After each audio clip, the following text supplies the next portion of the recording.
President Obama yesterday introduces the authority for the use of military force language. Yes. Your colleague and fellow Marylander, Chris Van Hollen, expresses some concern about the language in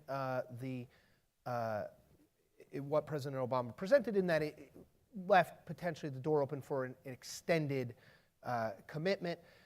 This is something that both the left and the right have worries about. Let's talk first about where you are on what you saw yesterday. So look, I was pleased the president put forward a proposal. I was pleased that it has a 3-year time frame on it, because I think that's right. I was probably a little more receptive to the language. I think they actually tried to provide some limits. What the Congress wants to do is have a checklist of everything they're allowed to do. And the problem with that, as we know, is from time to time there's things that we have to do that aren't on the checklist, and then the administration has to rely on other powers. I actually view this as somewhat, right now the president has pretty broad authorities based on the resolutions that are in place. Right. I actually view it as somewhat of a narrowing of the authority, and I think while I would like it tightened probably a little bit. I haven't come to a final opinion. I'm probably a little more positive on it.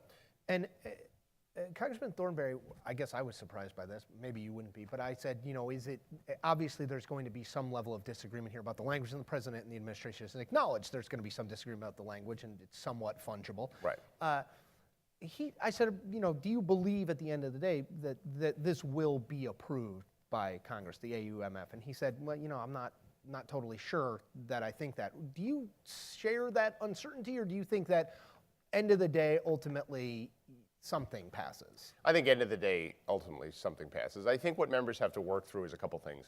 One, there's a lot of kind of shadows from the Iraqi resolution, right, where people approved this thing, and it turned out, if they would have had the facts, they wouldn't have. And I think most people view that as a disastrous decision, including myself.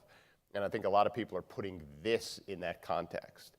And the point I made to some people yesterday is, I'm like, don't assume this is going to play out the same way. This is a very different fact set.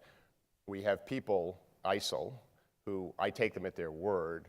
They're determined to kill Americans here, potentially, and certainly over there. We saw this terrible tragedy with Kyla Mueller from Arizona, which is just unspeakable and horrific. And there's no misunderstanding what's going on here. These people are out to attack and kill Americans, and who knows where they'll be able to do it. So it's a very different fact set. And I think what I'll say to my colleagues, which is, when you think about voting for if you're going to make a political decision on this vote, because you thought last time was really bad to vote politically, yes. And we saw lots of people who ran for president. Don't assume that this is going to play out this way, because if you vote no on this thing and something happens here, the politics are going to go the exact opposite on you. And I think this is a very different fact set, my own opinion.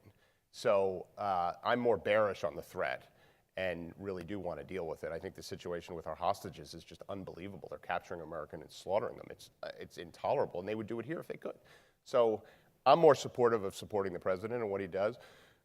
Would it be better to have it a little more narrow? Of course it would be, and I think that's where it'll go. My Republican colleagues want it much more broad.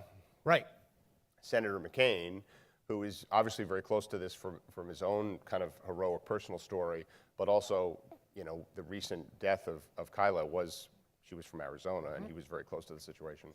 He's on the other side. He wants much more engagement. So I tend to think the severity of this will ultimately cause the Congress. The severity of the threat will have Congress act at some point. I think so.